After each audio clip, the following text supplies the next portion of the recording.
নমস্কার, নীলাচল রায় বলছি। আমরা জানি জীবন একটা জার্নি, জীবন একটা সফর। এই সফরে আমরা ছোটবেলা থেকে হেঁটে চলেছি।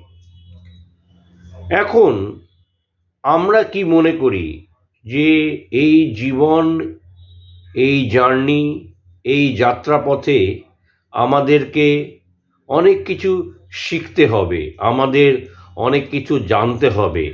আমরা যদি না শিখি কিংবা না বুঝি তবে আমাদের জীবন বৃথা। কিন্তু আমরা যদি একটু তলিয়ে দেখি তবে কিন্তু আমরা বুঝতে পারি এই জীবনের অর্থ কিন্তু সবসময় কিছু লার্নিং নয়। আমি এটা বলছি না যে জীবনে লার্নিং ইম্পর্টেন্ট না। জীবনে তো লার্নিং কিংবা শেখা সবসময় জরুরি, এর কোনো বিকল্প নেই।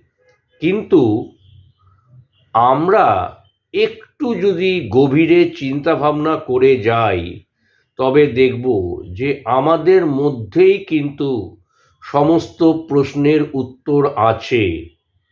আমরা যে জিনিসটা শিখতে যাচ্ছি সেই জিনিসটা শেখার জন্য যা যা দরকার তা কিন্তু আমাদের মধ্যেই আছে। আমরা আমাদের ক্যাপাবিলিটি সম্বন্ধে বিস্মৃত প্রায়।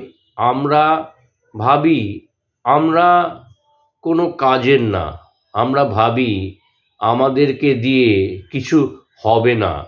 এই যে নিজের সম্বন্ধে এক নিচু ভাবনা, সেই ভাবনার বশবর্তী হয়েই আমরা এখানে ওখানে বাইরে প্রশ্নের উত্তর খুঁজি।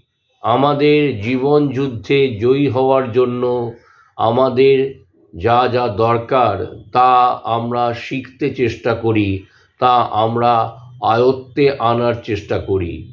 কিন্তু এটা ভুল।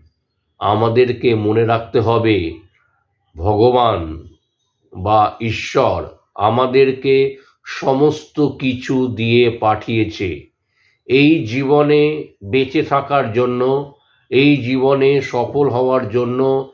যা যা শিক্ষা প্রয়োজন, যা যা দরকার সব আমাদের মধ্যে আছে। আমাদেরকে শুধু নিজেদের এই যে বিস্মৃত যে শক্তি সেই সম্বন্ধে আমাদের অবহিত হতে হবে। চলুন আমরা আমাদের বিস্মৃত শক্তি সম্পর্কে চেতন হই, আমরা উদ্দীপিত হই, আমরা আবার জেগে উঠি। তাহলেই দেখবেন সমস্ত কিছু আবার আগের মতো হয়ে গেছে। নমস্কার।